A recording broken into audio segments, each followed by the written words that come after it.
Esperen que ahora no puedo abrir, no puedo compartir el PDF este. Acá está.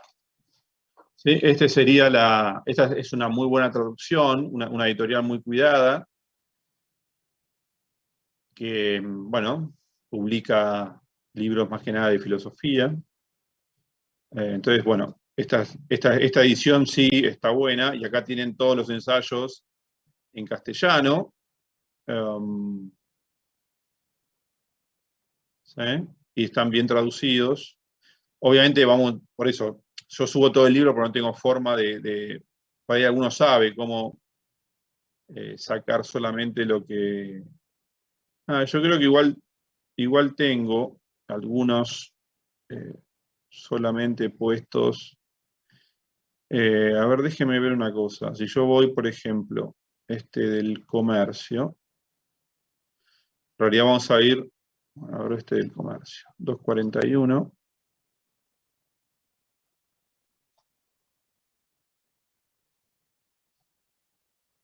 Esto empieza acá. Sí, yo creo que, fíjense, si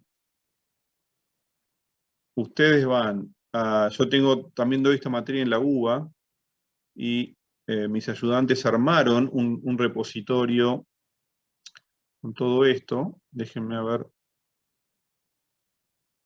si son esas ediciones. La comparto. Esta es Historia del Pensamiento Económico de la que doy en la UBA. Los temas son muy parecidos, por lo menos al principio. Y fíjense que acá está lo mismo linkeado, y acá abajo hay muchos de los temas que damos están en castellano. Por ejemplo, Hume está acá, ensayo sobre el comercio. Quiero ver si está subida la... Sí, creo que es la misma. Sí, sí. Entonces, acá lo pueden buscar, y acá, ahora después les voy a pasar, voy a subir este link a la página web. Entonces acá los tienen ya en castellano. Están buenas las traducciones, quiero decir. Entonces directamente vienen acá y se fijan. Y creo que va a estar para todo lo que estamos viendo. Y si no llega a estar, bueno, voy a completar lo que no esté. Y de última, si no, por ahí es mejor que lo arme también. Déjenme que más tarde o mañana voy a poner esto mismo en Aula 24. Así no tienen ningún problema y directamente lo vemos de acá, ¿sí? Voy a poner acá, voy a abrir una nueva solapa de estas y voy a poner todo lo que tenga, porque hay cosas que no sé si están, pero todo lo que yo tenga en castellano lo voy a poner. ¿Ok? ¿Quedamos así con eso? Bueno, después, ahora, antes de empezar la clase,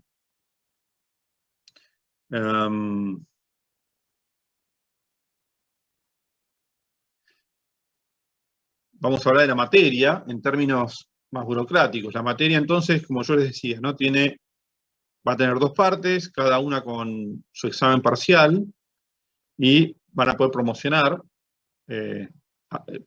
sacando promedio 6 o más, y no desaprobando ninguna de las partes. En todo caso, si desaprueban, tienen la chance de recuperar. ¿Qué más respecto de esto? Bueno, no sé, de mi parte nada más. ¿Qué preguntas hay respecto de la cursada, lo que quieran? Hola, profe. ¿Qué tal? Una pregunta. Si no estamos anotados, ¿podemos cursar si nos falta alguna materia o algo? Pueden cursar, pero traten de tener todo rápido, porque digamos, nosotros tomamos el examen en diciembre, están las notas finales, y pasamos entre diciembre y marzo. No se demoren más que eso, ¿está bien? Ok. Ya el que está más demorado, digo, la va a cursar el año que viene. Profe, Hasta marzo, abril guardamos, más no, porque ya si no van a venir gente de primer año a cursar.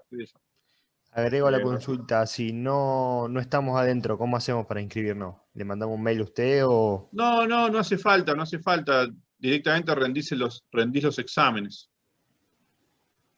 Pero si por A24 te anotás y ya está.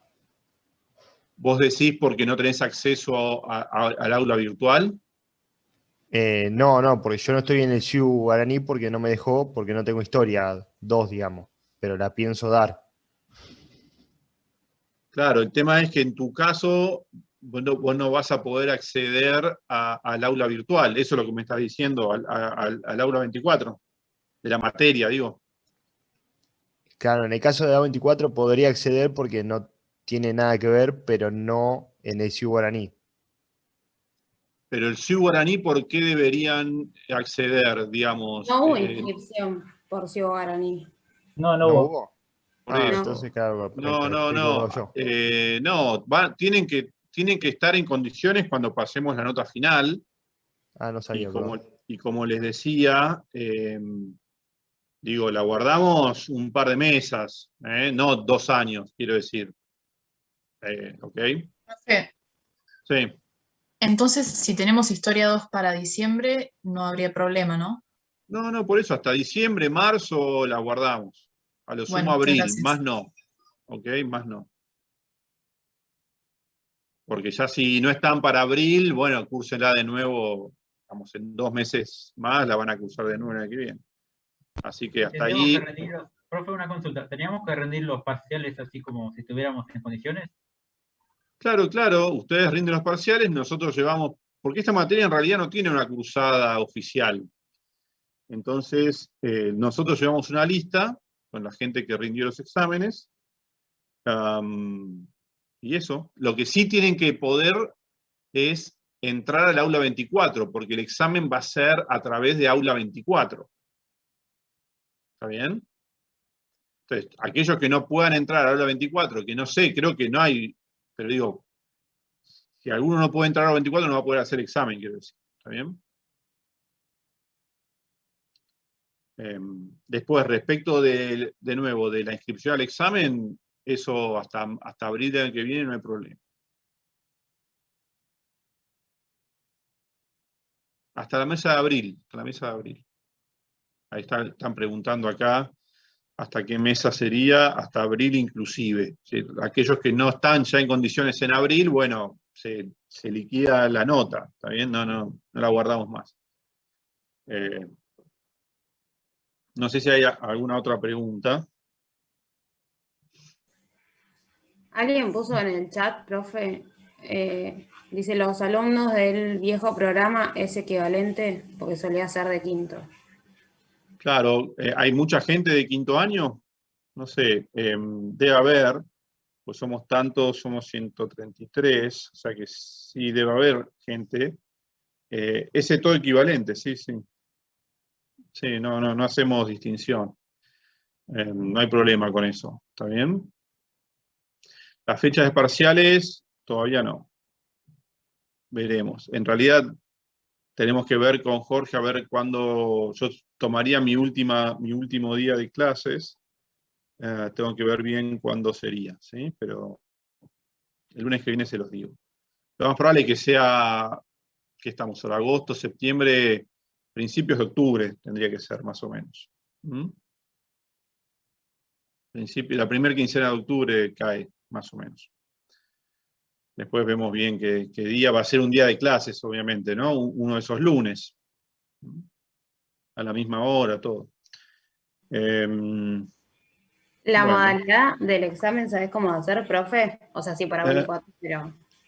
Y va a ser seguramente algún tipo de examen escrito, quizá con algunas preguntas tipo choice y otras para desarrollar, pero bueno, eso lo tenemos que ir viendo.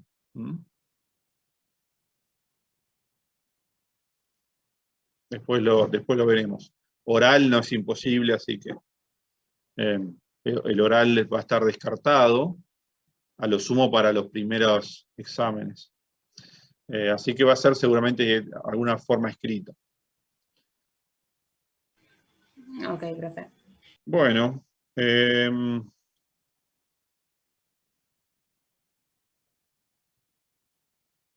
Listo, estamos entonces, no hay más preguntas, no sé si no leí todo lo que pusieron para arriba, pero cualquier cosa, dígamelas.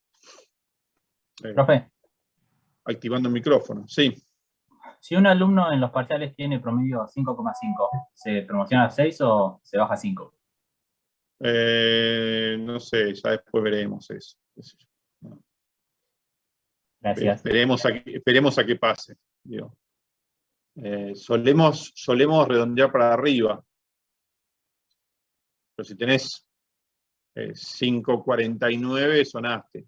¿Bien? Creo que 5,50 se redondea para arriba, menos que eso no. ¿Estás pensando en sacarte un 5,50? No. Ah. Bueno. Entonces esperemos a ver qué pasa. Bueno, entonces, un poco la idea de esta primera clase. Yo no voy a grabar las clases, si ustedes quieren hacerlo, háganlo. Yo no las grabo. Ahí me preguntan si alguien va a grabar, pero creo que el año pasado, ¿qué fue? El año pasado, ¿no? Sí, este es el segundo año de pandemia. Sí, alguien las grababa y las subía no sé a dónde. Yo con eso no tengo problema, pero yo no lo voy a hacer a eso. ¿Está bien? Si alguien se quiere encargar, genial. Después ustedes ármense un grupo, creo que es la mejor forma de estar comunicados. Así se van pasando información. Recuerden, a ver, yo antes solía armar grupo, grupo de WhatsApp, digo, ¿no?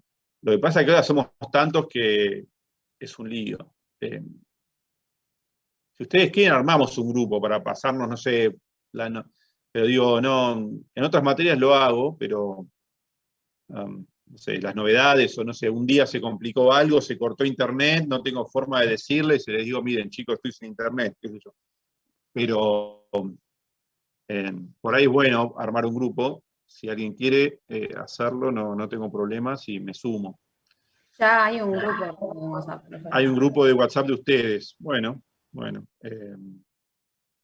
como quieran. Si quieren armar otro conmigo o que me sume yo para pasarles, o si no, yo les aviso por ahí, por la página web. Y bueno, ustedes se comentan las noticias, pero la forma de comunicarse va a ser a través de ahí de AU24, en la parte, si hay alguna novedad, dirá, bueno, novedad, sí, pero bueno, mantengámoslo así. Y si no, bueno, a través de... Perdón, profe, disculpe, otra sugerencia también es que, por ejemplo, yo he cursado sociología, el profesor tenía 3, 4 alumnos donde mandaban mail y ahí se encargaba. Como algún representante. Sí, o 3, 4, entonces se va difuminando para También puede ser eso, Sobre todo por corte de luz, internet, algún problema. Claro, Grave, porque pero eso ya les digo, a mí me ha pasado, no es que pasa siempre, pero justo un día tenés que dar clases y estás en internet, se te cortó 10 minutos antes, no tenés forma de avisar.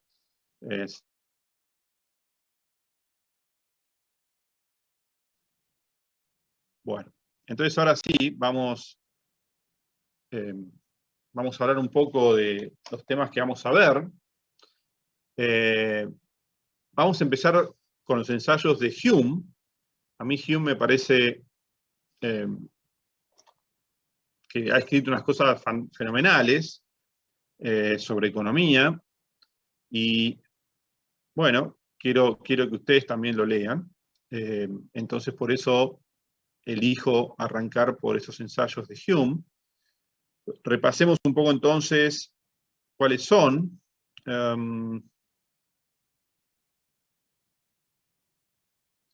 Pues yo voy a empezar, a ver, un poco lo que yo voy a poder hacer en las clases, dado que tampoco tenemos tanto tiempo, es comentarles un poco, elegir alguno, no sé, depende 2 o 3, y un poco comentarlos en la clase, pero ustedes después los tienen que leer, no alcanza con lo que yo les comento, yo les doy como algo así como una guía de lectura. Ustedes después quiero que los lean bien a esos ensayos. Entonces, antes de empezar, el primero que vamos a ver es sobre el origen del gobierno, pero antes de empezar, quiero situar un poco todo el aporte que hace David Hume junto con Adam Smith. Tanto David Hume como Adam Smith forman parte de lo que se conoce como la Ilustración escocesa, que son unos filósofos políticos que empiezan a pensar, bueno, cómo es posible que funcione una sociedad, básicamente, ¿no? Una sociedad basada en, digamos, la descentralización, el mercado, la división del trabajo, etc. Entonces, lo principal que ellos van a estar tratando de entender es eso. ¿Bien? Y es la primera vez que se entiende todo este tema de cómo es posible que funcione una sociedad de forma voluntaria, ¿no? De forma que los individuos se ponen de acuerdo en algunas cosas y de esa manera se constituye, se genera una sociedad. Entonces, este primer ensayo sobre el origen del gobierno tiene que ver justamente con eso. Yo también suelo usar mucho el pizarrón, entonces voy a ir tomando algunas notas. Esto no significa que usted lo tiene que copiar, ni mucho menos, ¿no? Pero digo, es una forma como de tomar alguna anotación. Entonces, en el ensayo sobre el origen del gobierno, Hume lo que se plantea, en primer lugar, es decir, bueno, ¿qué es lo que, digamos, en el corazón de todo esto está el problema de la cooperación?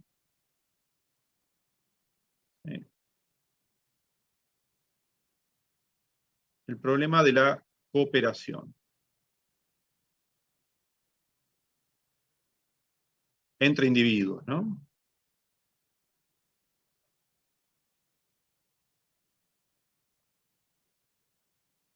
¿Y por qué es un problema? Primero, una sociedad se basa en alguna forma de cooperación. Es decir, nos asociamos. Nos asociamos para realizar algún trabajo. Es decir, nos repartimos el trabajo, nos ponemos de acuerdo quién va a hacer qué. Bueno, entonces eso llamémoslo cooperación. Entonces, ¿por qué es un problema la cooperación? Bueno, porque acá surgen muchas cuestiones que pueden inquietar a los individuos. Es decir, por ejemplo, dos individuos hacen un pacto de decir, bueno, vos haces una cosa, yo hago otra, y nos repartimos el producto. Perdón, hay que hacer una tarea, ¿no? Bueno, entonces vos haces cierta parte de la tarea, yo hago cierta otra parte de la tarea. Por ejemplo, necesitamos cultivar un campo. Entonces, uno lo va a, no sé, a limpiar, el otro lo va a roturar y otro lo va a sembrar. Otro va a hacer la recolección, otro lo va a cuidar, etc. Entonces, ¿cuál es el problema? El problema es que cómo estamos seguros de que se va a cumplir ese acuerdo entre las partes. Si las personas no confiaran en que se va a cumplir ese acuerdo, entonces no cooperarían, porque, digamos, el trabajo, el resultado del trabajo que viene después, digamos, puede no dividirse de acuerdo a lo que se había pactado antes. Puede haber inseguridad respecto de si se van a cumplir o no los contratos. Entonces, bueno, eso puede hacer que todo colapse, porque ningún individuo querría hacer ningún esfuerzo si cree que luego no se van a cumplir los términos del contrato. Si el más fuerte se va a llevar, por ejemplo, todo el resultado del esfuerzo de los demás. Entonces, ese es un problema que pone en jaque cualquier tipo de sociedad, porque una sociedad se basa justamente en este principio de la cooperación.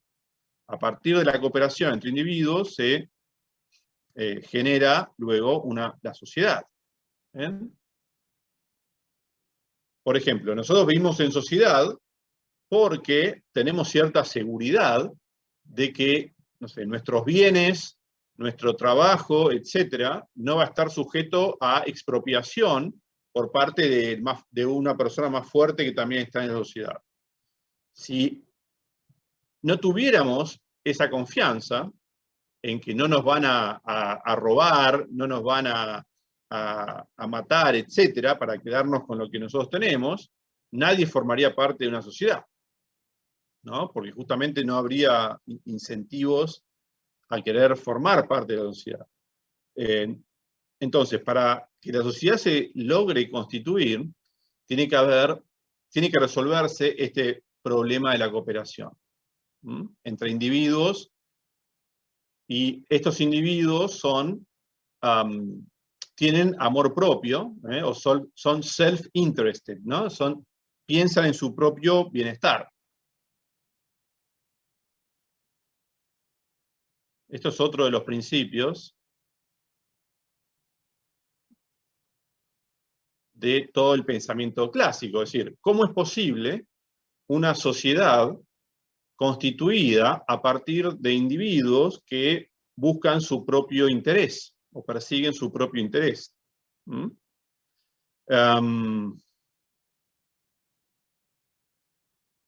esta acá sería como la traducción sería el interés propio. Es decir, son individuos que no es que piensan en cómo hacer para que los demás estén bien, sino que ellos quieren estar bien, y luego, bueno, si estamos todos bien, mejor todavía. Pero no hay nada que, digamos, este tipo de sociedad no se basa en un principio de solidaridad, ¿está bien? Se basa en un principio de que esta cooperación genera resultados buenos para todos los individuos, siendo cada uno de estos individuos, digamos, no quiero decir la palabra egoísta, ¿no? Porque no ese es el término, sino que motivados por el interés personal, el interés propio. Entonces, bueno, ¿cómo es posible esta cooperación entre individuos motivados por interés propio? Bueno, porque gracias a esta cooperación, si se logra sostener, a ver, ¿quién me puede explicar un poco eso? A ver, ¿cómo sería la intuición? ¿Por qué los individuos querrían cooperar si se resolviera este problema de la incertidumbre, la falta de seguridad, etcétera? ¿Por qué querrían cooperar si solamente persiguen su propio interés? Perdón, profe, ¿me escucha? Sí. Espera que activo la cámara. Sí. No, a mí lo que se me ocurre es que justamente por ese interés propio, o sea, a uno le es beneficioso intercambiar cosas, capaz uno tiene abundante de una cosa, el otro tiene abundante de la otra, entonces le sirve el intercambio para lo que uno le es escaso, ¿no? Entonces, claro, esa es la interés. idea. La idea es que si trabajamos, digamos, pensémoslo en términos de intercambios o en términos de realizar un trabajo en equipo, etc. División de tareas.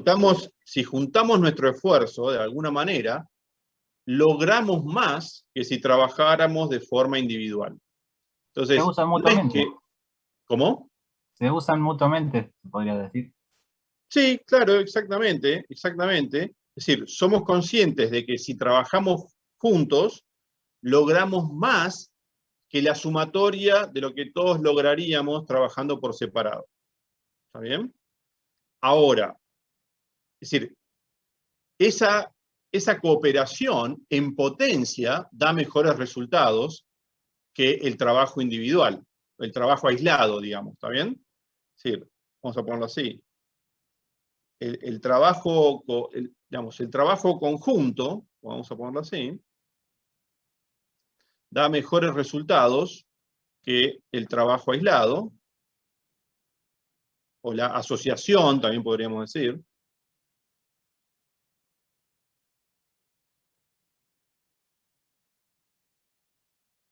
La asociación genera más, no sé, vamos a ver, más producto que el que pueden generar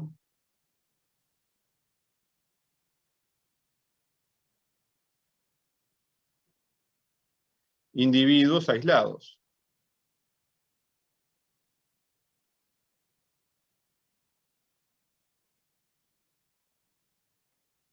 Ahora, entonces, acá tenemos un concepto que es importante, ¿no? Esta idea de asociación. Esta idea de asociación termina generando la noción de sociedad. La sociedad es una asociación. ¿Por qué es una asociación? O, digamos, ¿qué está asociado, o valga la redundancia, al término de asociación? Bueno, la libertad, ¿no? Es decir, no es que nos están obligando a asociarnos o a formar parte de la sociedad. No, lo hacemos justamente de forma libre, porque consideramos que de esa manera estamos mejor que estando aislados. Entonces, esta asociación se genera libremente.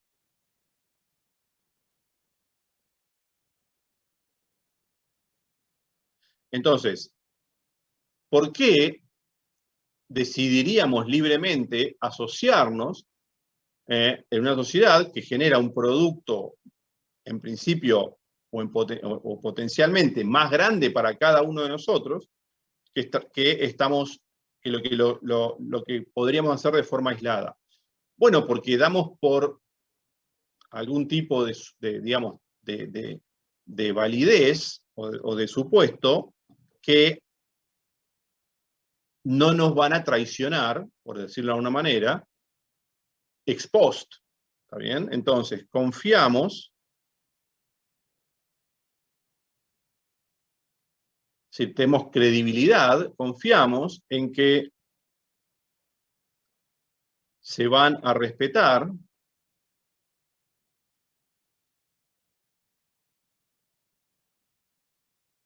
los términos o promesas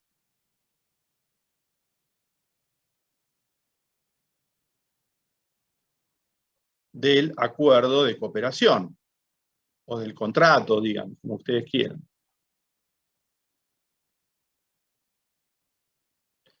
¿Por qué? Porque si los individuos tuvieran alguna sospecha o no confiaran en que se van a respetar los términos o las promesas del acuerdo de cooperación, bueno, decidirían no cooperar, porque van a realizar un esfuerzo para producir algo pensando en que van a poder disfrutar de ese producto que se les dé, o que se repartan. Estamos pensando en, todavía no es que hay un gobierno, ¿no? Sino que hay una asociación libre de individuos.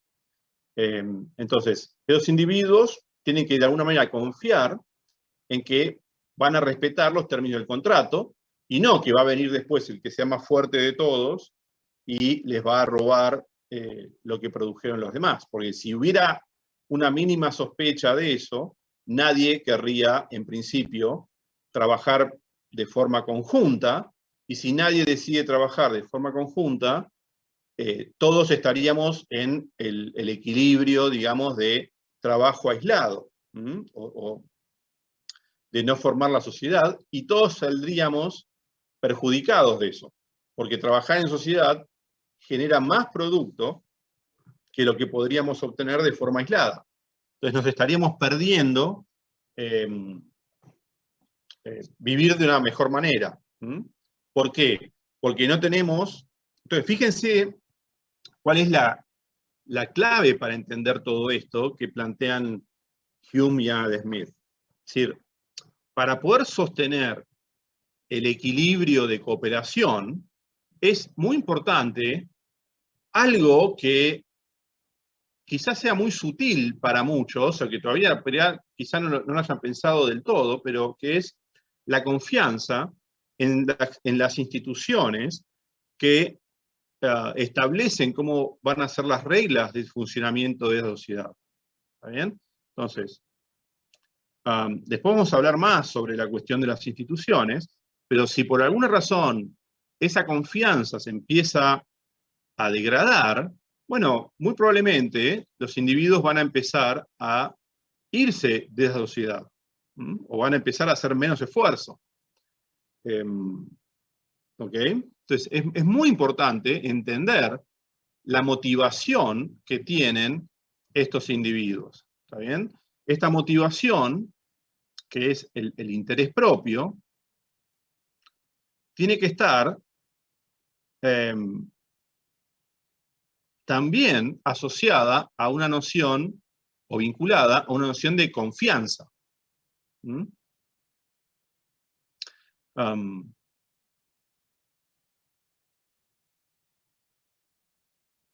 Porque, de nuevo, si no hay confianza, no va a haber esfuerzo, y si no hay esfuerzo, no va a haber nada que hacer en la sociedad, entonces se va a disgregar, por decirlo de alguna manera. Bueno, entonces ese es el tema del primer ensayo de Hume. El primer ensayo de Hume habla de cómo en una sociedad de individuos o de muchos individuos, cómo es posible resolver el problema de la cooperación. Entonces, ¿qué les parece a ustedes? A ver, y Hume piensa en términos, igual que Adam Smith, en términos evolutivos. Él dice, bueno, la primera noción que tenemos de sociedad es la familia. Entonces, ¿cómo se establecen los lazos, ¿no?, de los individuos dentro de la familia? Bueno, él dice, por algún tipo, si quieren, imagínense una familia grande, ¿no?, o un clan. Bueno, por repetición de interacciones, es decir, nos vemos todos los días, nos vamos a seguir viendo en el futuro, entonces sabemos que si hoy hacemos algo deshonesto, vamos a recibir un castigo, ¿está bien? Y no queremos recibir ese castigo, entonces nos comportamos de una forma consistente con lo que se espera de nosotros. Ahora, cuando tenemos una sociedad de miles o de millones de individuos, esa familiaridad empieza a desaparecer, porque empezamos a interactuar con individuos que no conocemos y que no vamos a ver quizá nunca más en el futuro. Entonces, la idea de repetición de la interacción ya no puede ser la justificación, ¿no?, de por qué uno se va a comportar bien, porque ante la amenaza de que en el futuro nos castiguen, ¿no? Porque en realidad las personas no se vuelven a encontrar.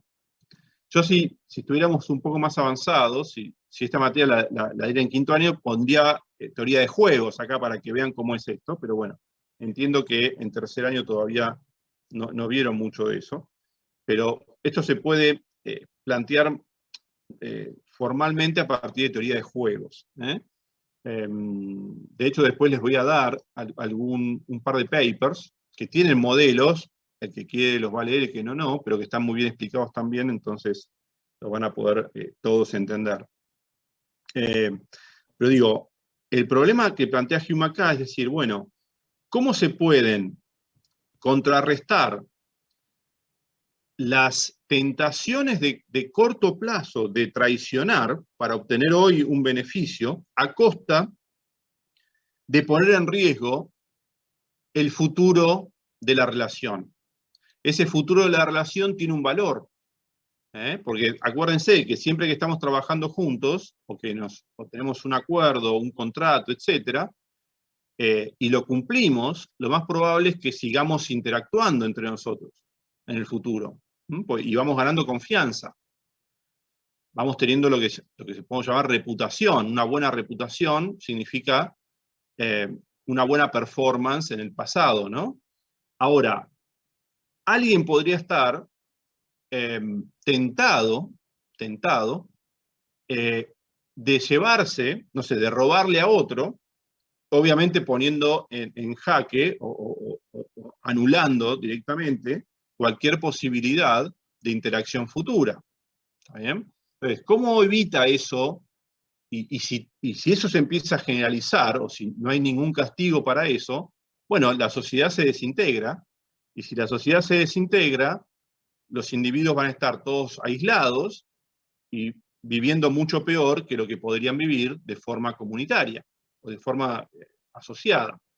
Entonces, va a surgir, dice Hume, una institución que es el gobierno, y dentro del gobierno en particular la justicia, que va a tener por función establecer los castigos y evaluar los conflictos y ejecutar los castigos de aquellas personas que se comportaron de forma deshonesta dentro de la sociedad, que no cumplieron lo que habían prometido que iban a cumplir, de forma, digamos, para obtener algún beneficio de corto plazo, sin pensar en las ganancias de largo plazo.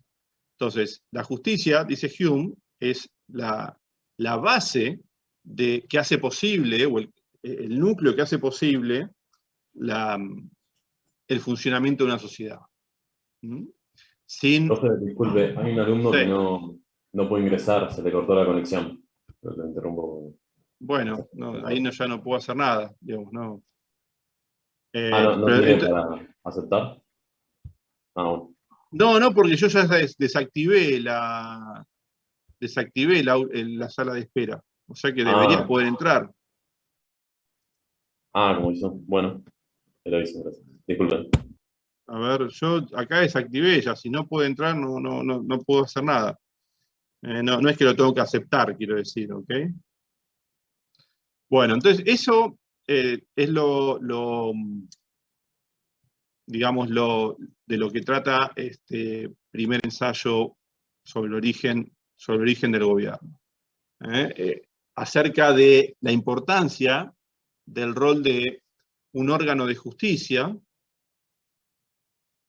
para el funcionamiento o la constitución, digamos, de una sociedad. Una sociedad donde se empieza a sospechar o a no tener confianza en la justicia, bueno, puede llegar a colapsar, porque justamente todos empezamos a tener dudas acerca de que, digamos, nuestros derechos vayan a ser respetados o no.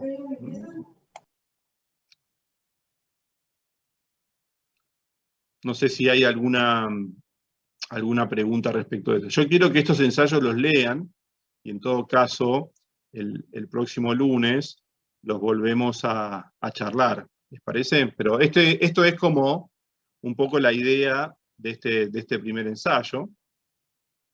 De nuevo, si estuviéramos un poquito más avanzados, les mostraría la formalización, un poco de este razonamiento en términos de teoría de juegos repetidos, etc. Algo dimos, profe, supongo que lo mínimo, pero... Sí, entiendo. En Microeconomía 2 dimos, no sé si en otra materia más avanzada, seguramente. Todos tienen micro 2, digamos, ¿no? Adentro. ¿Es una materia de segundo año? Es de este cuatrimestre, o sea, del que acabamos de pasar. Es de ahora. Ok, claro. Ok. Bueno, entonces por ahí bueno, esperen un minuto que les voy a mostrar. Sí, al menos con conceptos básicos estamos familiarizados la mayoría por el plan. Bueno, entonces está bueno eso. Entonces, denme un minutito. Les voy a mostrar unas notas de clase.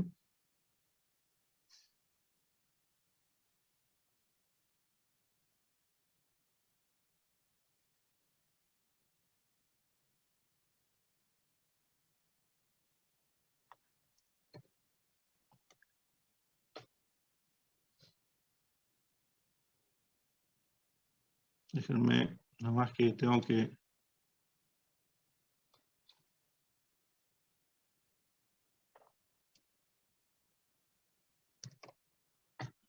Esto nos va a venir bien después para otros papers que vamos a ver.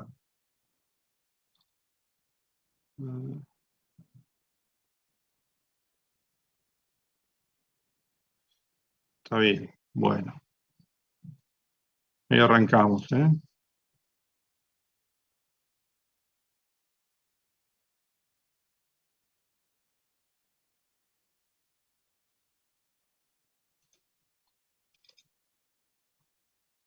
Bueno, entonces a este tema, que después va a derivar, digamos, en otra literatura, pero que empieza con Hume, a partir de las citas que les voy a mostrar, después les subo esto al aula virtual. Yo lo llamo mecanismos emergentes de gobierno. ¿Por qué son mecanismos emergentes? ¿Por qué son mecanismos? Bueno, mecanismos son como reglas de juego, imagínense, instituciones, formas de juego. Emergentes, ¿por qué? Bueno, porque justamente emergen de la interacción. Si no emergieran, justamente no habría sociedad. Entonces, de alguna manera tiene que emerger. Uno podría preguntarse cómo es esa manera. Bueno, probablemente por prueba de error, por copia, etc. Las sociedades se van dando cuenta de que algunas reglas hacen que funcione la sociedad mejor que otras reglas, ¿no? Entonces, bueno, se va generando algo así como una selección natural de reglas, van emergiendo ciertas reglas de gobierno para esas sociedades. Y vamos a ver entonces qué rol tiene esta idea de reputación, credibilidad y cooperación. Entonces, bueno, acá podemos ver un poco lo que tenía escrito acá. El problema inicial, entonces, es un poco, yo ya se los comenté, es... esto lo podría abrir... Espérenme. Así puedo hacer anotaciones. Ténganme un poquito más de paciencia, entonces. Esperen. Porque tengo que abrir desde otro lado para poder escribir arriba.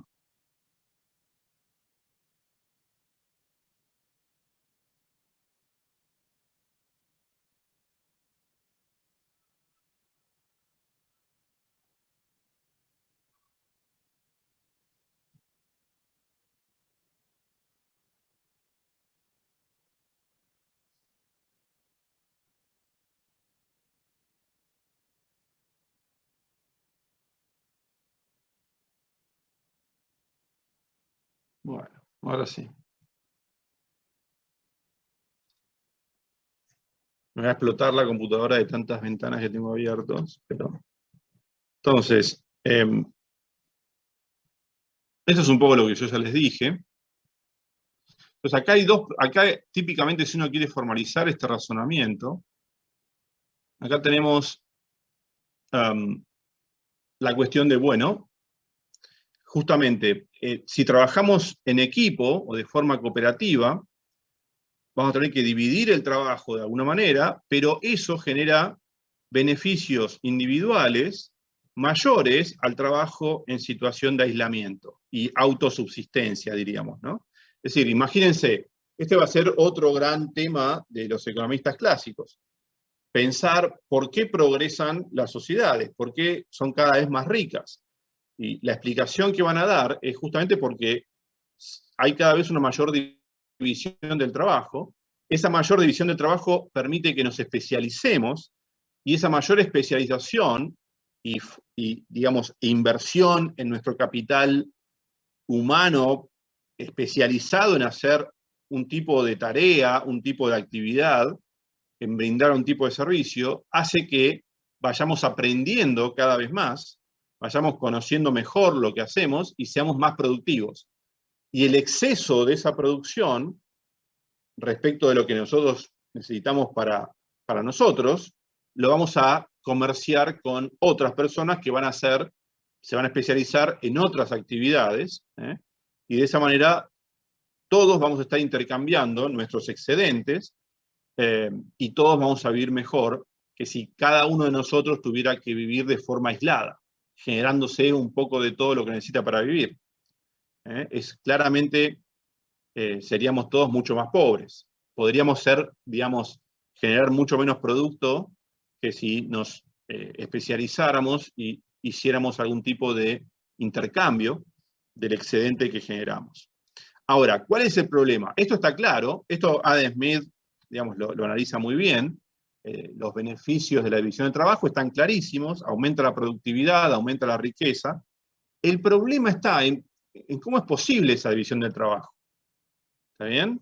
Es decir, porque, de nuevo, estamos ante un conjunto de individuos que en realidad no es que tienen la finalidad de aumentar el producto social como motivación. No, la motivación que tienen es estar ellos mejor. Y si pudieran, digamos, de alguna manera están mejor a costa de lo demás, lo estarían. No tendrían no tienen un problema moral ni de solidaridad, etc. Lo que pasa es que se dan cuenta de que si autorrestringen, ya sea por sus propios medios o por algún tipo de delegación de poder hacia una justicia, etc., si autorrestringen su arbitrariedad, a largo plazo están mucho mejor. Ese es un concepto muy importante en toda la teoría económica. De acá uno podría hablar hasta de por qué no conviene defaultear las deudas, ¿no? Es decir, toda esta teoría después se fue plasmando en lo que es la teoría de la credibilidad en economía. Es muy importante. Lo que se llama a veces la inconsistencia temporal y cómo podemos resolver ese problema de la inconsistencia temporal. Pero bueno, eso se aplica en macroeconomía, a un montón de cosas, que tiene que ver con la confianza y la credibilidad que tenemos en un juego social.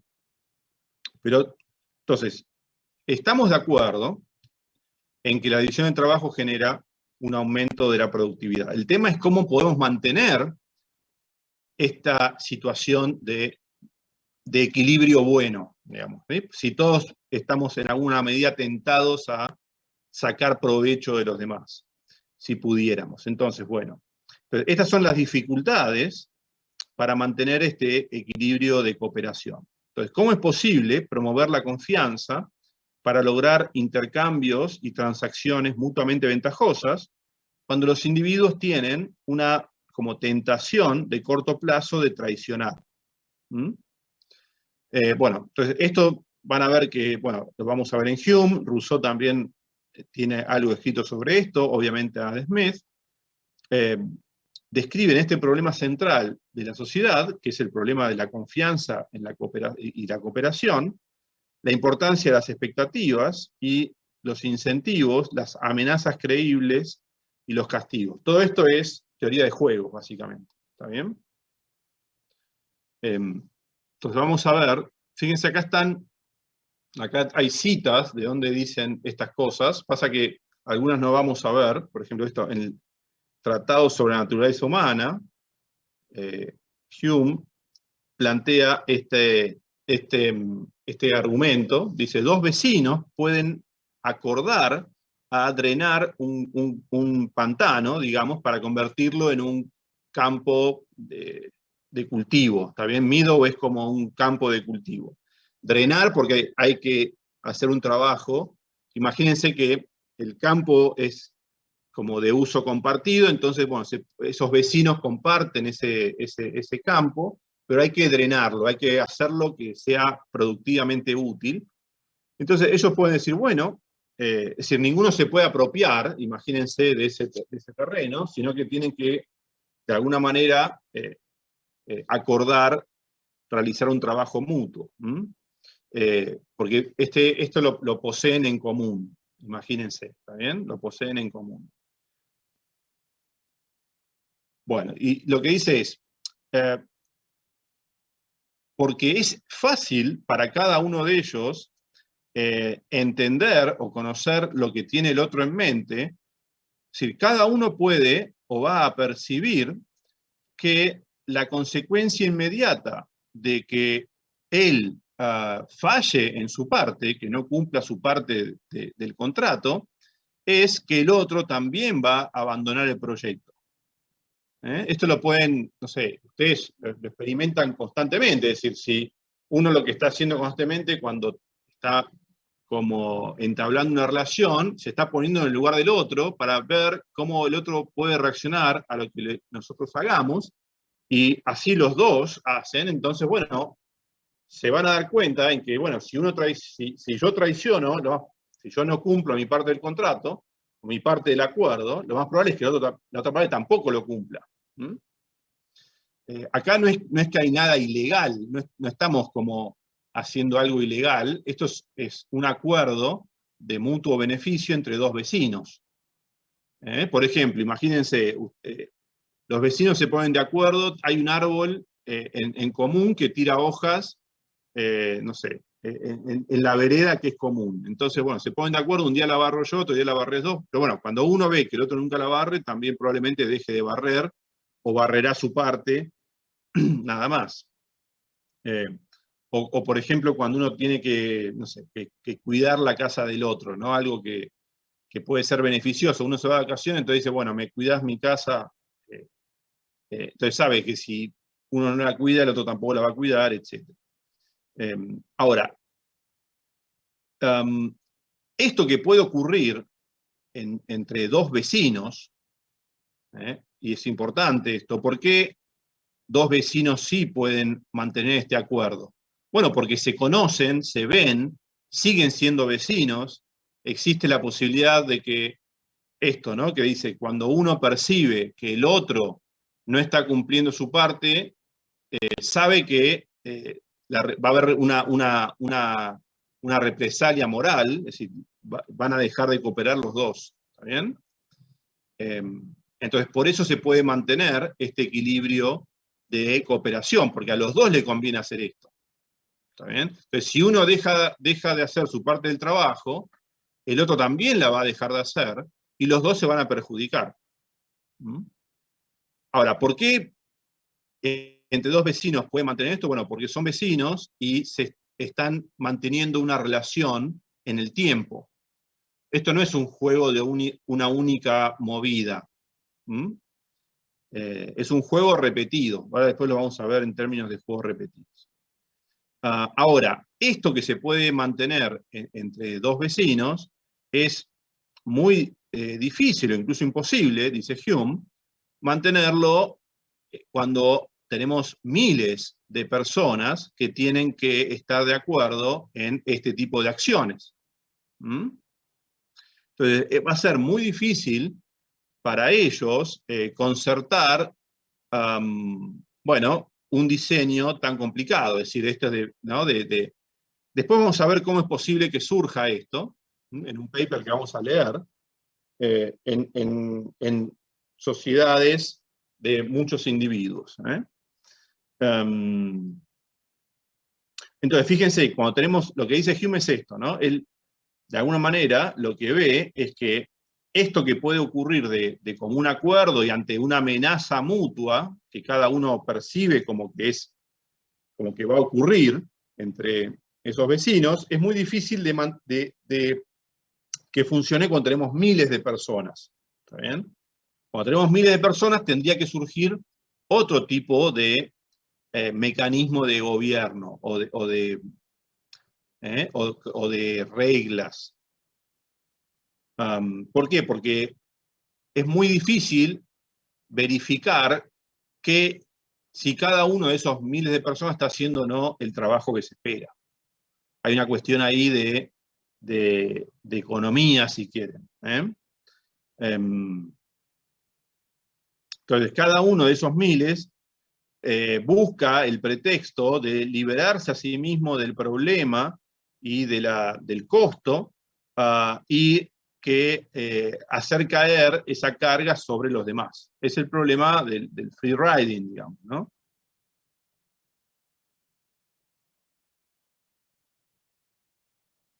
Esto. Es decir, imagínense, hay que hacer un puente, y para eso tenemos que recolectar aportes de cada uno, y lo más probable es que, bueno, alguno diga, bueno, en realidad, ¿qué va a pensar? A ver, ¿cómo sería la lógica?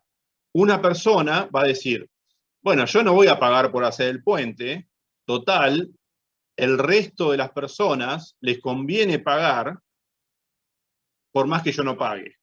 ¿no? Es el clásico ejemplo de free rider o de free riding. Una persona sola dice eso, mejor yo no pago porque mi efecto marginal es bajo en relación al beneficio que tienen los otros. Si yo salgo y no aporto, los otros van a aportar a pesar de que yo no aporto. Ahora, ¿cuál es el problema de eso? ¿Quién me dice? Y todos manteniendo la misma lógica. Claro, todos van a decir lo mismo y nadie va a aportar y el puente no se va a hacer. ¿Está bien?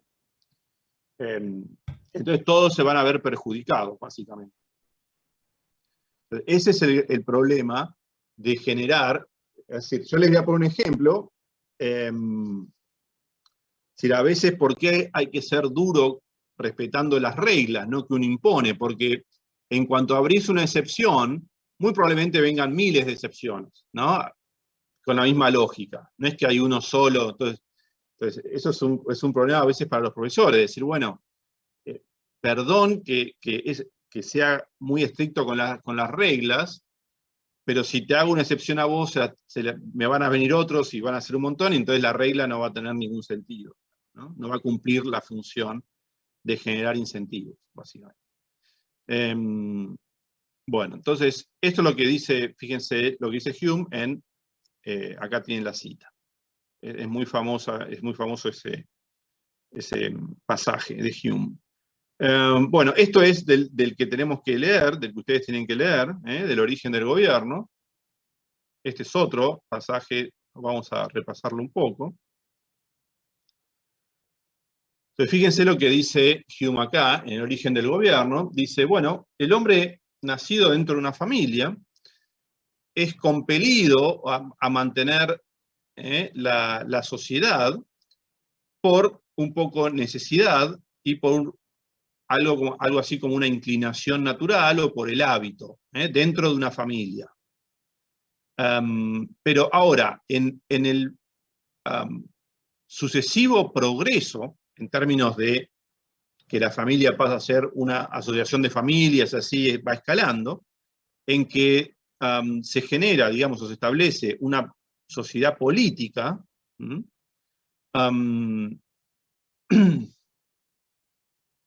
decir, esto tiene que suceder para que pueda esta familia, digamos, esta asociación familiar, dar lugar a una sociedad política.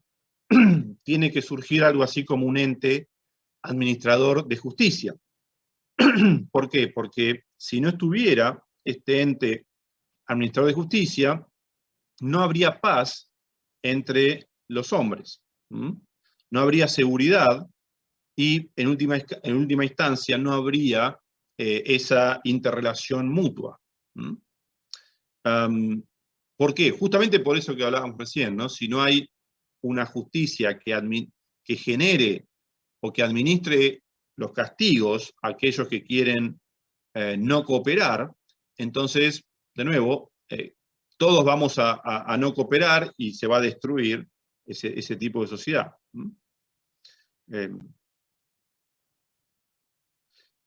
Entonces, lo que dice es que el aparato del gobierno, el órgano más importante, o la institución más importante, es la de la distribución de la justicia.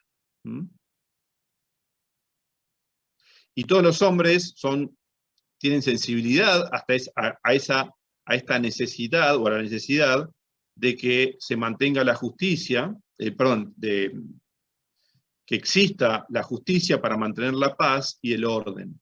Porque sin paz y orden, de nuevo, estaríamos todos inseguros dentro de la sociedad, ganaría el más fuerte, el que tiene más armas, etc. Y eso termina en un colapso. ¿Está bien? Nos terminamos autodestruyendo o, digamos, desintegrando esa sociedad. Sin paz, en términos amplios, ¿no? Sin seguridad jurídica, diríamos, si no tengo una garantía de que mis derechos van a ser respetados, la sociedad no se podría mantener. ¿Está bien? Profe, para mantenerla. perdón, Sí. No quiero entrar en controversia ni discusiones vacías, pero ¿y esa justicia no tiene también el incentivo de trabajar por su propio interés? en vez de por el de los demás, porque en realidad lo que está Bueno. diciendo es de un tercero. Sí, eso lo vamos a ver en uno de los papers, la posibilidad de que en realidad esta justicia sea, los integrantes de esta justicia usen ese, digamos, lugar privilegiado para beneficiarse. ¿Está bien? Puede ser eso. Hume no plantea tanto ese desarrollo. Lo que va a decir Hume en realidad, y todos los clásicos, es la idea de que tiene que haber checks and balances, es decir, frenos y contrapesos, justamente porque existe ese riesgo de que estos poderes institucionales sean abusados. Entonces, lo que tiene que haber es una división del poder dentro de la sociedad y que se controlen mutuamente. Es todo un gran tema esto en economía, un gran tema. Que esto lo van a ver, por ejemplo, cuando estudien teoría de contratos o diseño de mecanismos. ¿Sí? Cómo generar, quién controla en realidad a los que tienen que controlar. ¿Sí? ¿Quién controla a los que tienen que controlar? Bueno, es todo un gran tema. La idea es que el control sea mutuo, ¿está bien? Que esas personas tengan incentivos a controlar de la manera que deben controlar. Eso en teoría de contratos se llama restricción de participación. ¿Sí? Cuando se diseña un contrato y en el mismo diseño del contrato, el contrato se diseña con la lógica de que a cada uno le convenga hacer, perdón, restricción de compatibilidad de incentivos, no de participación, restricción de compatibilidad de incentivos, quizá lo hayan visto los que cursaron teoría de la regulación, se veía esa materia antes.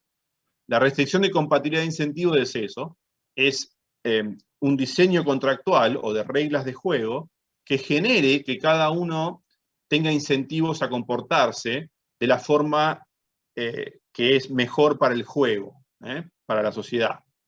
Pero eso tiene que estar en el diseño del mecanismo, porque si no, obviamente nos comportaríamos de mala manera. Entonces, la idea es que la frase típica de los clásicos es que un gobierno o un Estado tiene que tener frenos y contrapesos. Es decir, que los poderes estén divididos y que, no me entra acá, contrapesos, y que se controlen mutuamente. ¿Está bien? Pero, de nuevo, es todo un tema esto en economía. Justamente uno de los grandes problemas de la economía es esto, ¿no? Cómo lograr que ocurran estos incentivos para que cada uno se comporte de la manera que debe hacerlo. Después vamos a ver esto más. Vamos a ver, por ejemplo,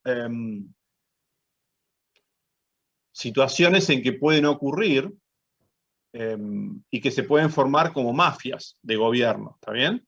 Es decir, como que se hace un uso, es decir, la gente que tiene el poder logra de forma, digamos, por la fuerza, generar una extracción de renta de los demás y es tal esa extracción de renta que no es que se destruye la sociedad. Te dan un poquito más a cada uno para evitar que cada uno se vaya por su cuenta, pero extraen la mayor parte de la renta, ¿está bien? Pero bueno, eso después... ¿Cómo? No es un caso muy extraño lo que está hablando. No, claro, no es un caso para nada extraño. Por eso tiene que haber, cuando no existe, obviamente ninguna sociedad funciona a la perfección, pero aquellas sociedades que logran tener más o menos unas buenas instituciones de gobierno, son las que más incentivos generan al esfuerzo y la inversión. Porque ¿quién si no invertiría ¿quién hundiría capital a largo plazo en una sociedad cuando no tenés ninguna garantía que vos vas a poder disfrutar del resultado de ese esfuerzo, ¿no? Claramente, entonces lo que colapsa en primer término es la inversión. Sí, hay un libro que es muy, muy interesante para los que quieran ver más, incluso con ejemplos históricos, que se llama ¿Por qué fracasan las naciones?, ¿no? Es un libro muy, muy leído, Why Nations Fail, de Acemoglu y Robinson. Sí, usamos unos capítulos en Historia 2, si no me equivoco. Buenísimo, buenísimo. Sí, sí. ¿Quién da Historia No 2? lo leímos todo, pero Troisi. Jorge Troisi. No me acuerdo el nombre. Troisi, Jorge Troisi. El titular sigue siendo Historia Económica, ¿no? ¿Me dicen? Sí. O Argentina, Económica. El titular sigue siendo Amaral, Samuel Amaral, ¿o no? No, Jorge Troisi. No, es Troisi, el Creo que titular ahora. Troisi. Está bien, está bien. Entonces, en mi época estaba Samuel Amaral, que era muy, muy bueno, pero bueno, me imagino que si les dieron este libro, también el Jorge Troisi debe ser muy bueno también. Digamos. Es un muy buen libro que habla justamente que hay que ir a buscar las razones del progreso de las sociedades en cómo funcionan institucionalmente. Porque si fallan esas reglas de juego, se empieza a desarmar todos los incentivos para la inversión y el crecimiento, etc. ¿Está bien? Es decir, la clave está en cómo se mantienen estas reglas que dan confianza para la cooperación.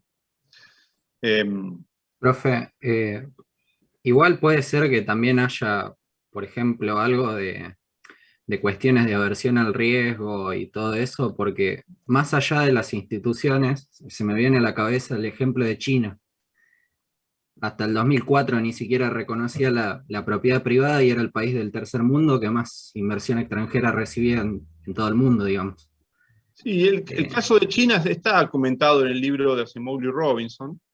Un poco la lectura es que China no es que, digamos, gracias al comunismo se desarrolló, sino a pesar de eso, porque empezó a adoptar instituciones más capitalistas.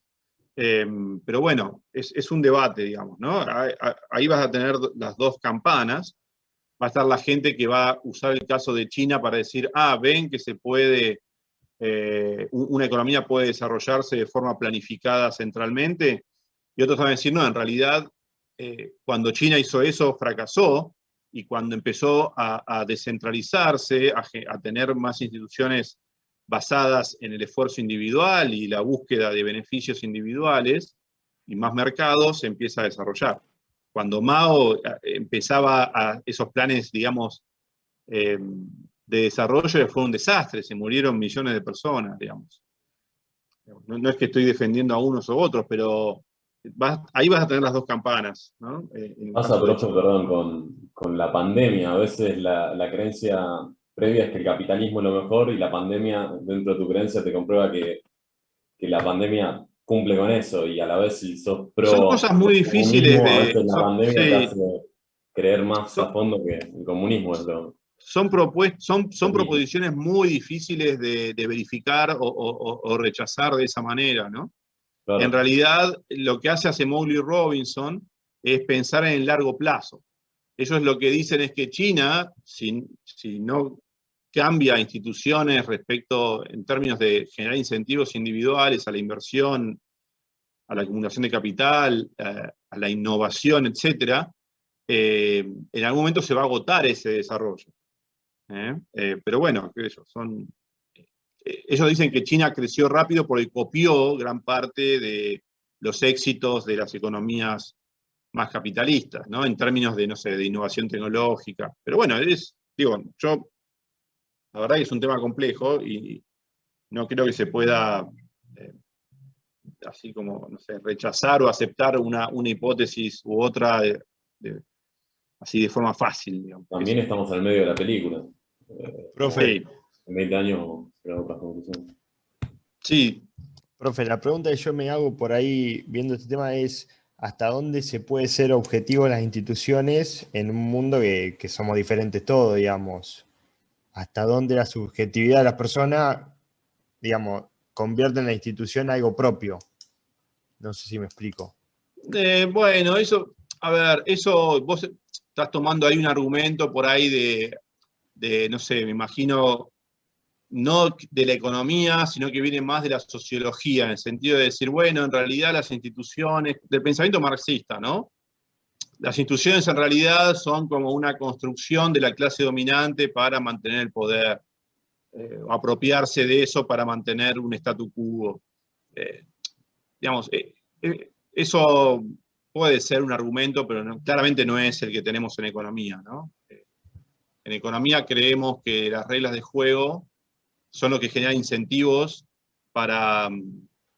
pensamos en términos individuales, no de clase y dominación, ¿sí? Pensamos en términos de contratos, de incentivos individuales, de decisiones individuales, son dos puntos de vista que no tienen nada que ver uno con otro.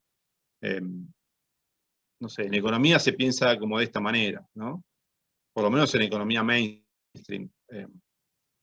Sí, la economía mainstream o un modelo así puede explicar la emergencia de mafias o, no sé, un grupo que coopte el poder para beneficio personal, ¿no? Beneficio del grupo.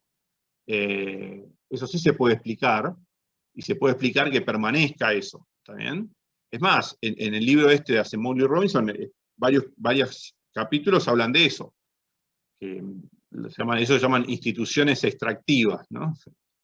Cuando, no sé, un grupo logra de alguna manera beneficiarse de los demás, extrayéndoles el esfuerzo. Sí. Ahí tenés como algo, esto que vos me decías, me parece. Hay una, digamos, es una explicación plausible. Ahora, por lo general, es otra forma de ver, ¿no? No es que el pensamiento más marxista lo que dice es que todas las instituciones del capitalismo están pensadas como para someter a la clase trabajadora. En cambio, lo que dice Acemoglu y Robinson, no, mira, en algunas naciones, algún grupo generó todo un sistema de reglas para beneficiarse. Son dos ideas muy distintas en ese sentido.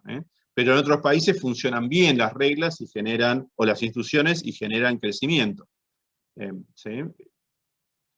En economía hay que pensar en términos de incentivos y de juegos, en términos de incentivos e interacciones entre individuos. No en otros términos que no partan de eso. Uno puede explicar justamente muchas cosas a partir de eso. No hace falta meter cuestiones de afuera. Pero bueno, esa es como mi lectura, qué sé yo. Bueno, entonces, ¿cuál es el problema? Fíjense, acá lo que dice es muy importante.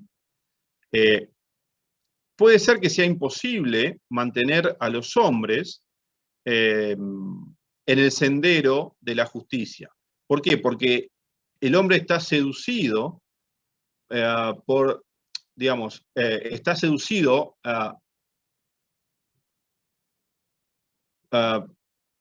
como, acá la traducción sería... por su grandeza e importancia. No. Acá está seducido como a alejarse de este grande, importante, pero distante interés. Es decir, uno, digamos, está seducido a alejarse de este distante interés, pero que es el más importante, que es el interés en la continuación de la sociedad, por un beneficio presente, por una tentación presente. Entonces, justamente la justicia hace que esta tentación de obtener ganancias presentes a costa de un beneficio futuro, que puede ser más grande, la justicia lo evita en algún sentido. ¿Está bien? Ahora, uno podría preguntarse, bueno, ¿por qué la gente o algunos hombres pueden tener esta tentación de de vivir, digamos, digamos, la tentación del corto plazo. Bueno, porque puede ser que sus tasas su factor de descuento temporal sea muy bajo, es decir, no piensen mucho en el futuro. ¿Y cuándo uno no piensa mucho en el futuro? Bueno, uno podría ver, por ejemplo, cuando la gente es más pobre, muy probablemente piensen menos en el futuro y más en lo inmediato. Entonces, prefieran un beneficio inmediato que un beneficio futuro más grande. Entonces, tiene mucho que ver esto con la tasa, tiene mucho que ver en relación a cuánto valoramos el futuro. Y uno podría armar modelos, por ejemplo, de distintas valoraciones del futuro. Seguramente la gente que tiene más ingreso valora más el futuro que la gente que tiene menos ingreso. Porque justamente la gente que tiene más ingreso puede hacer inversiones, etcétera, que van a rendir en el futuro. La gente que tiene menos ingreso preferiría, en un sistema, digamos, político, por ejemplo, democrático, sacarle esas inversiones que están haciendo los que tienen más ingresos y consumírselas en el presente, a costa de no ser tan ricos en el futuro. ¿Está bien? Entonces, bueno, hay todo un tema ahí que uno podría jugar con estos distintos factores de descuento. Entonces, fíjense lo que dice. Entonces, para resolver este problema de la tentación de la ventaja del presente en relación al futuro, los hombres deben instituir algunas personas, acá surge la noción de institución, algunos de sus miembros, y los van a llamar magistrados, con el objetivo de decretar la igualdad, castigar a los transgresores. Equity en realidad tiene que ver más que nada con la ecuanimidad, digamos, ¿no? No la igualdad, sino la ecuanimidad. No es una igualdad en términos distributivos, sino la idea de que todos somos como iguales ante la ley. Es la idea de equidad. Castigar a los transgresores, corregir el fraude y la violencia, y obligar a los hombres a consultar su propio verdadero y permanente interés, que es justamente el de vivir en sociedad, porque de esa manera, a largo plazo, son más ricos, digámoslo, ¿sí? Son más felices, podríamos decir incluso.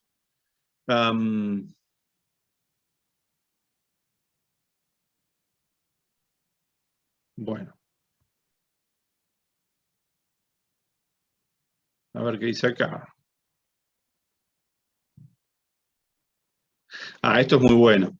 Lo que dice acá es, a pesar de que este progreso en los asuntos humanos parece tan cierto o inevitable, esto que se vayan constituyendo gobiernos y que la sociedad funcione cada vez mejor y que ese gobierno esté sujeto justamente a frenos y contrapesos, ¿no? A un control mutuo, etc.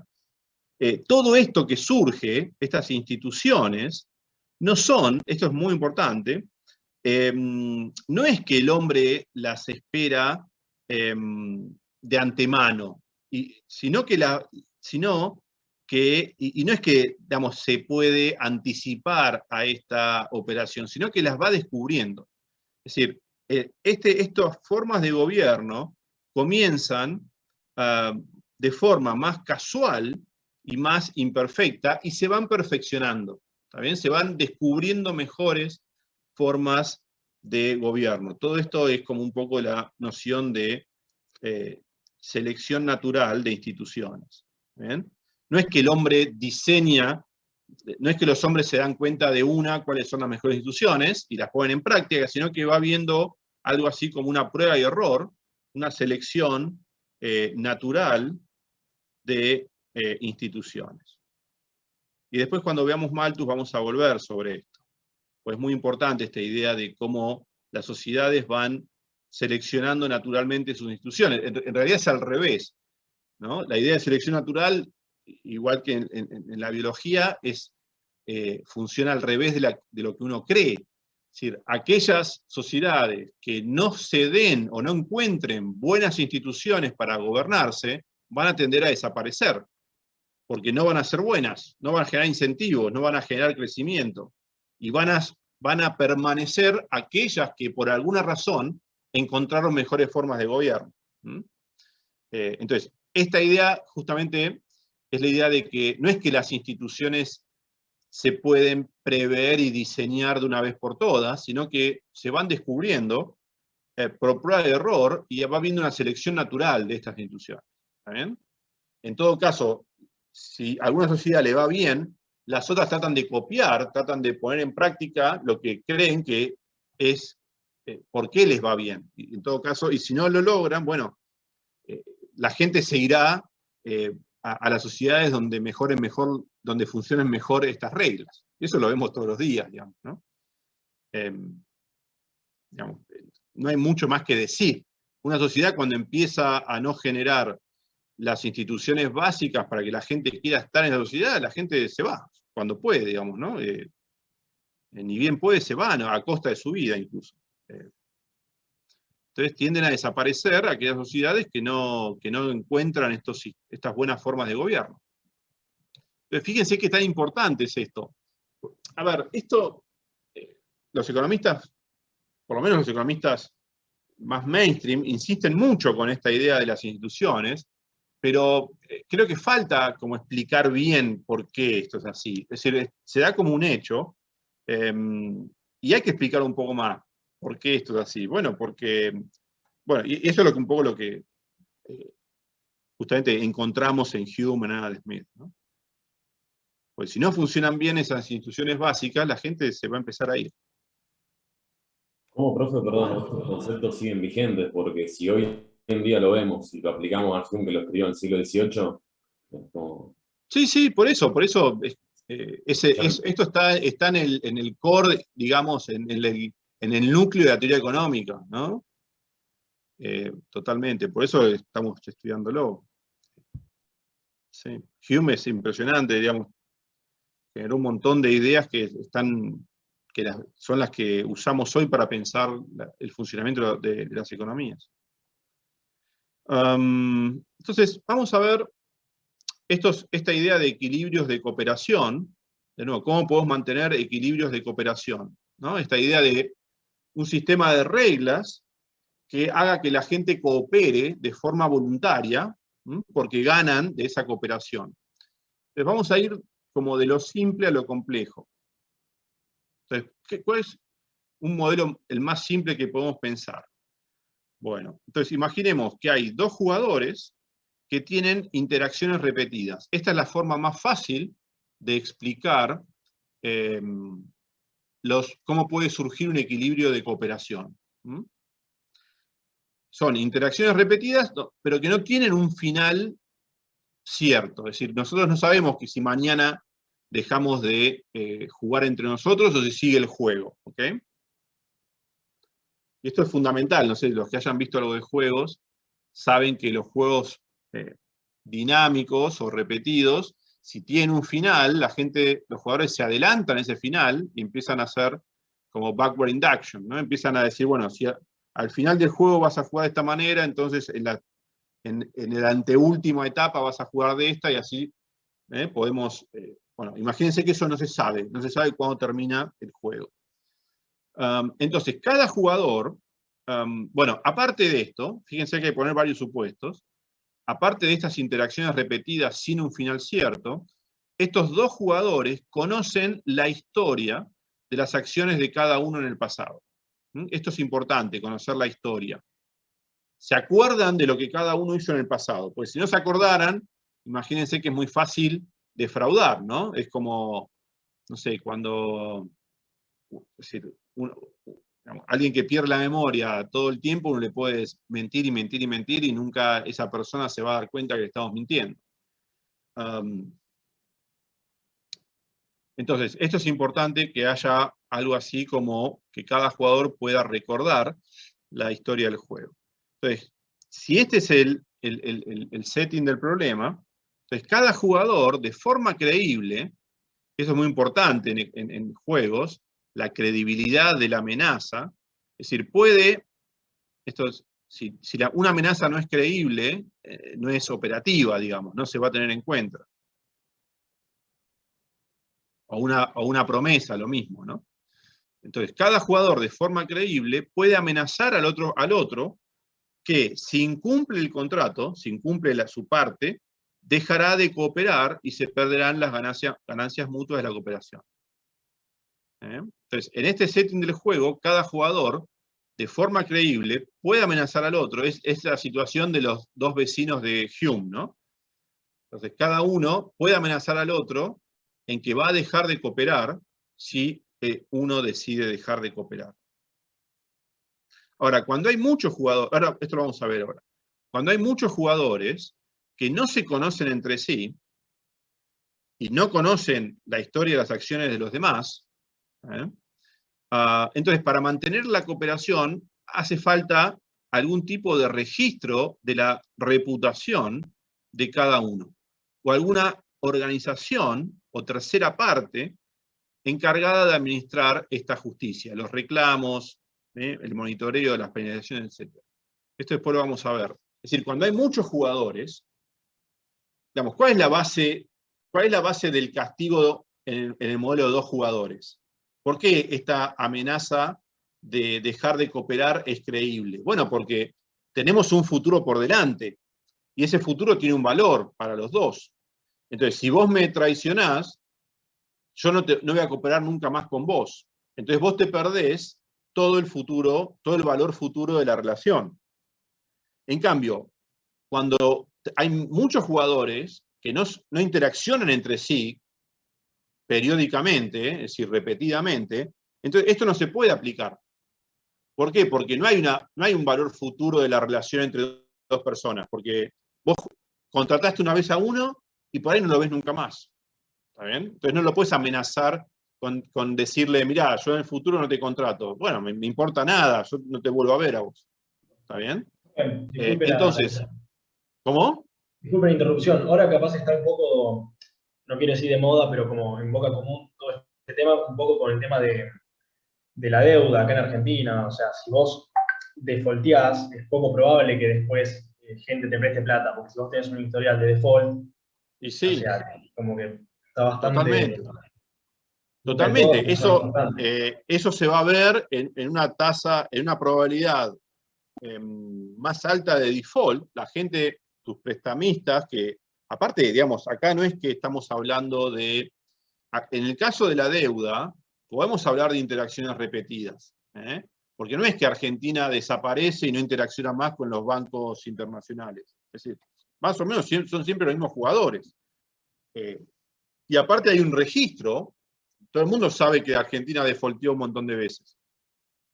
Si no se puede ocultar eso, no es que hay millones y millones de personas y millones de países, entonces si vos defaulteaste con uno podés ir a buscar a otro. No, es decir, hay pocos jugadores, nos conocemos todos, entonces bueno, si defaulteás, estás generando que todo el mundo desconfíe de vos a futuro, porque todo el mundo va a decir, bueno, este país ante el primer problema te defaultea la deuda, ¿no?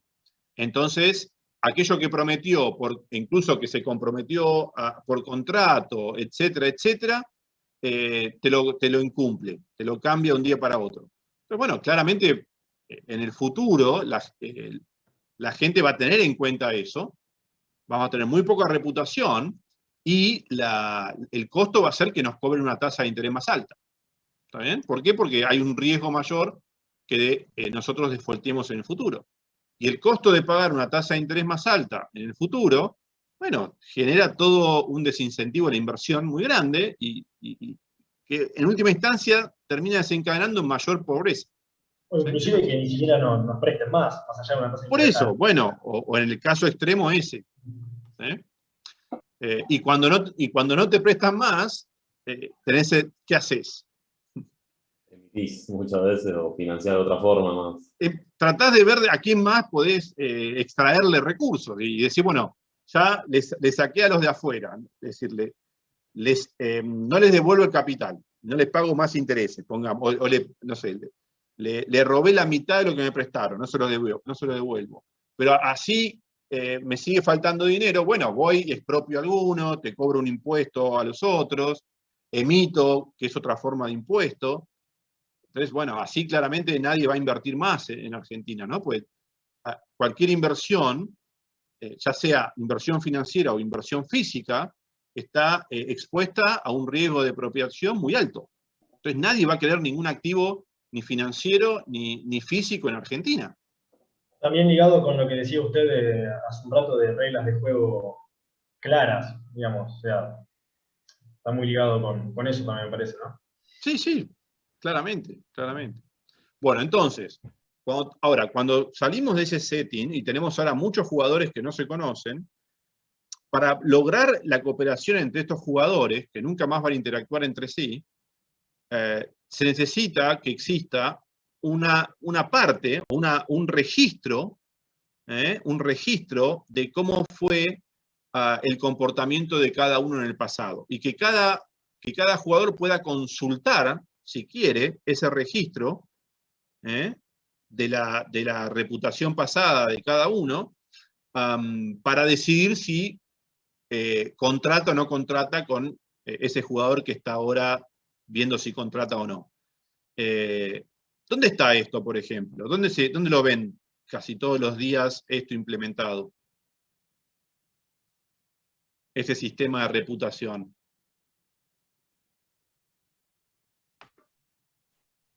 No lo veo todos los días. Mercado pero sí Libre, que puede ser. existen. Mercado Libre, por ejemplo, ¿no? O en los marketplaces.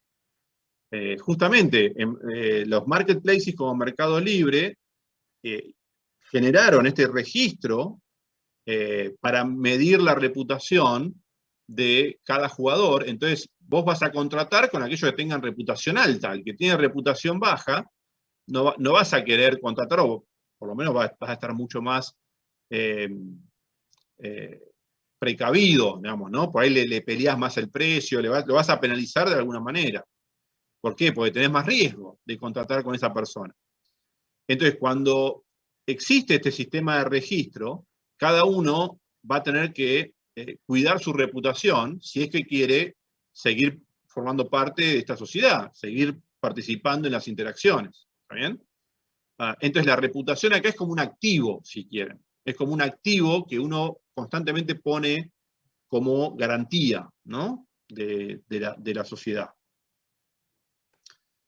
Entonces, este tipo de organismos de control e incentivos pueden surgir desde adentro de la asociación, ya que los integrantes reconocen que les conviene a todos que existan. Esto es fenomenal, digamos, esta idea, ¿no? Que está, después vamos a ver por ahí en algún lado, pero digo, es decir, los individuos, a pesar de que están tentados por tener ganancias así de corto plazo a costa de los demás, etcétera, se dan cuenta que les conviene,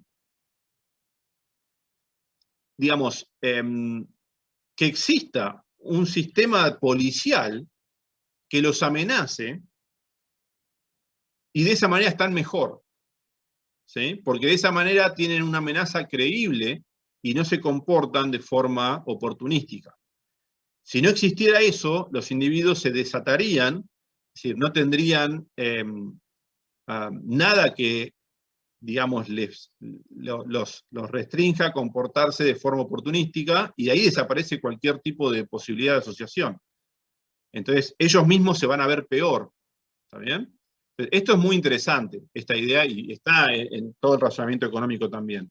Es decir, nosotros nos damos cuenta de que es conveniente, incluso para nosotros, someternos a un poder de policía que nos castigue de forma creíble cuando nos desviamos de la conducta pautada. ¿Está bien? Porque de esa forma generamos la confianza en la relación y vamos a estar mejor que si no existiera eso. Es muy interesante esta idea.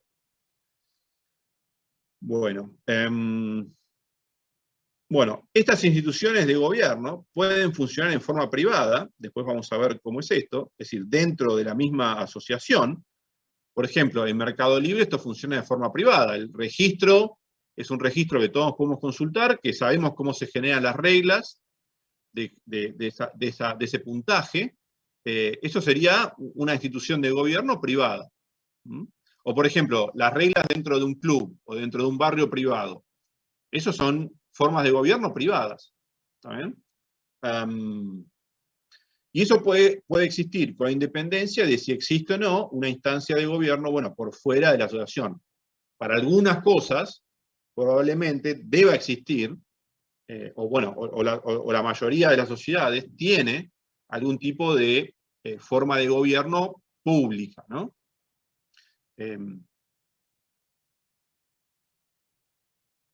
Bueno, entonces, ya van a ser las 9.